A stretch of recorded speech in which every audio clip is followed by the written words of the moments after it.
రో ఎవరు ఎందుకు వారు ఉదయం ఏదో మామూలుగా చూస్తుంటే సినిమా ఫంక్షన్ అవును ఒక సినిమా ఫంక్షన్లో ఆయన మాట్లాడుతున్నాడు. బన్నీవాస్ అంటేనే కొంచెం బన్నీ పేరుంది కదా ముందు, బన్నీ ఎక్కడున్నా తగ్గేదేలే కదా. కాబట్టి ఆయన ఈరోజు ఉదయం మాట్లాడుతూ వాళ్ళ సినిమా ఆ ఫంక్షన్లో మా సినిమా విడుదలవుతుంది, బాగుంటే ఆడుతుంది, రేపు బాగాలేకపోతే ఆడదు, ఉందో అది బయట. కానీ దీని మీద ఇంకా విడుదల కాకముందే మా మీద ట్రోల్స్ చేసి ప్రచారాలు చేసి అయిపోతానని కూడా నాకు తెలుసు. సో పెద్ద మీ గురించి ఏం ఆలోచించట్లేదు. మీరు ఎన్ని ట్రోలింగ్ చేసినా ఏం చేసినా చేసుకోండి. అండ్ ఆ ట్రోలింగ్ చేసుకునే వాళ్ళు కూడా చెప్తున్నాను నేను, కొంచెం డబ్బులు ఎక్కువ తీసుకోండి చేసేటప్పుడు. ఎందుకంటే మీ పాజిటివ్ ఎనర్జీని అంతా తీసుకొచ్చి నెగిటివ్గా పెట్టి ఒకరిని తిడటానికి మీరు అంత చీప్గా ఇవ్వద్దు. It's very costly. పొగుడుతానికి తక్కువ తీసుకోవచ్చు కానీ అవతలను తిడటానికి మాత్రం ఎప్పుడు ఎక్కువ తీసుకోవాలి. అవతల మీ ఎనర్జీని నెగిటివ్ ఎనర్జీగా చేస్తున్నారు కాబట్టి వాళ్ళ దగ్గర నుంచి బాగా డబ్బులు తీసుకోండి. అలాగే బాగా ప్రిపేర్ అయ్యి ఉంటారు కూడా. సినిమా రిలీజ్ అయినప్పుడు నెగిటివ్ కామెంట్స్ బాగా వేయాలి, లేదా నెగిటివ్ ట్రోలింగ్స్ బాగా చేయాలి, లేదా నెగిటివ్ రివ్యూస్ బాగా చేయాలని welcome welcome welcome please. And cinema బాగుంటే ఆడుతుంది, లేదా ఒక్కొక్కసారి ఫేస్ చేయవలసి వస్తే ఫేస్ చేస్తాం. అంతకన్నా కూడా దీన్ని ఎక్కువ తీసుకుని దీని గురించి ఎక్కువ ఆలోచించేసే అంత నేను ఇంకో ఇంటర్వ్యూ కూడా తీసేవచ్చు, కానీ తల మీద ఇంటర్వ్యూకే తీసిస్తున్నాను. నా సంస్కారం అలాంటిది. ఎందుకంటే నేను అంతకన్నా కూడా ఎక్కువ వీటి గురించి ఆలోచించను. మై జర్నీ ఎప్పుడు కూడా నేను పరిగెడుతూనే ఉంటాను. ఎంతమంది ఏం చేసినా కూడా నేను పరిగెడుతూనే ఉంటాను. ఎందుకంటే పరిగెడతంలోనే నా విన్ అనేది ఉంటుందని నాకు తెలుసు. నేను నీ గురించి ఆలోచిస్తూ కూర్చుంటే నేను ఎక్కడ ఆగిపోతాను సార్.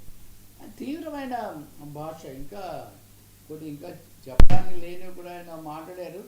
కానీ పరిశ్రమలో ఎందుకు ఇలాంటి కలుషితమైన వాతావరణం, ఒకరినొకరు సవాళ్ళు లేకపోతే హెచ్చరికలు చేసుకునేటటువంటి వాతావరణం వస్తుంది అనేది అయితే మటుకు ఆలోచించుకోవాలి. మా సినిమా బాగుంటే చూస్తారు, లేకపోతే లేదు అన్నారు, బాగానే ఉంది. ఎవరైనా వ్యతిరేకంగా చేయదలుచుకుంటే చేసుకోండి అన్నదాంతో. కానీ ఇది తప్పు. ఇంకొకరి సినిమా వస్తుంటే దాని మీద ముందుగా చెప్పడము, నెగిటివ్గా ప్రచారం చేయడం ద్వారా దెబ్బతీయాలనుకోవటము, బన్నీవాసును తొక్కేస్తాము ఇటువంటి వాటితోనే ఎవరన్నా అనుకుంటే నన్ను ఏం తొక్కలేరు, ఇది కూడా కాదు, అది కూడా చేయలేరు అని చెప్తుంటే ఈ తీవ్ర స్థాయిలో ఎవరిని ఉద్దేశించి హెచ్చరిస్తున్నారు.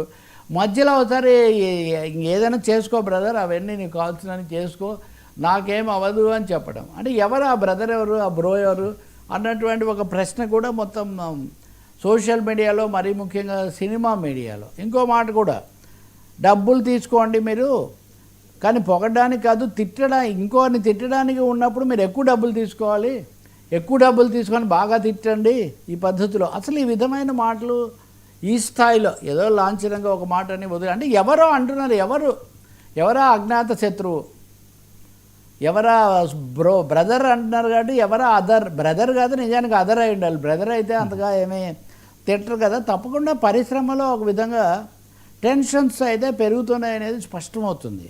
కొద్ది రోజుల కిందట శాసనసభ సాక్షిగా చాలా సీనియర్ మోస్ట్ నటుడు మాట్లాడిన ఘటన అది ఇది అయింది. వీళ్ళదేమో ఆ తరహా కాదు, కానీ యంగ్ ప్రొడ్యూసర్స్ కొత్తగా కొత్త వాళ్ళేం కాదు, పెద్ద మెగా అండదండలు అన్నీ ఉన్నవాళ్లే. కానీ పరిశ్రమలో ఏదో విభజన, పరిశ్రమలో ఒకరి పట్ల ఒకరికి ఒక అసహనం, ఒక అవిశ్వాసం పెరుగుతున్నట్టుగా కనిపిస్తుంది. పనిగట్టుకొని ఒకరినొకరు దెబ్బతీయడానికి ప్రయత్నిస్తున్నారు అనే మాట కూడా.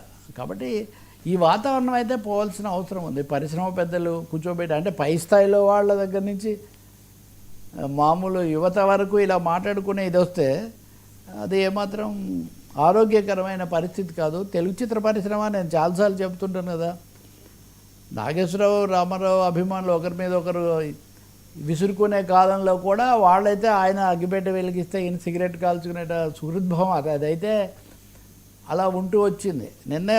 నేనేదో పాత ఇంటర్వ్యూ చూస్తున్నాను, నాగేశ్వరరావుని అడుగుతున్నారు, మీరిద్దరు పరిశ్రమకు 2 కళ్ళు కదా అంటే, ఈ 2 కళ్ళు 3 కళ్ళు ఈ సిద్ధాంతం తీసేయమ్మా, రామారావుకు నాకు కూడా అలాంటి అంత అపరిపక్వంగా లేము మేము. రామారావు నాగేశ్వరరావే 2 కళ్ళు అయితే రంగారావు ఏమవుతారు, రంగారావు గారు ఏమవుతారు, గుమ్మడి ఏమవుతారు, సూర్యకాంతం ఏమవుతారని ఆయన అంటున్నారు అనమాట. కాబట్టి నిర్మాతలైనా, దర్శకులైనా, లేకపోతే ప్రముఖ కథానాయకులైనా సరే అందరూ ఉంటే పరిశ్రమ నడుస్తుంది తప్ప ఒకరినే ఒకరు సవాళ్ళు చేసుకొని ఒకరి ఉనికి ఒకరు చూడలేని ఒక పరిస్థితి, హెచ్చరికలు బెదిరింపులు చేసుకునే పరిస్థితి మటుకు వినోద పరిశ్రమ వివాద పరిశ్రమ కాకుండా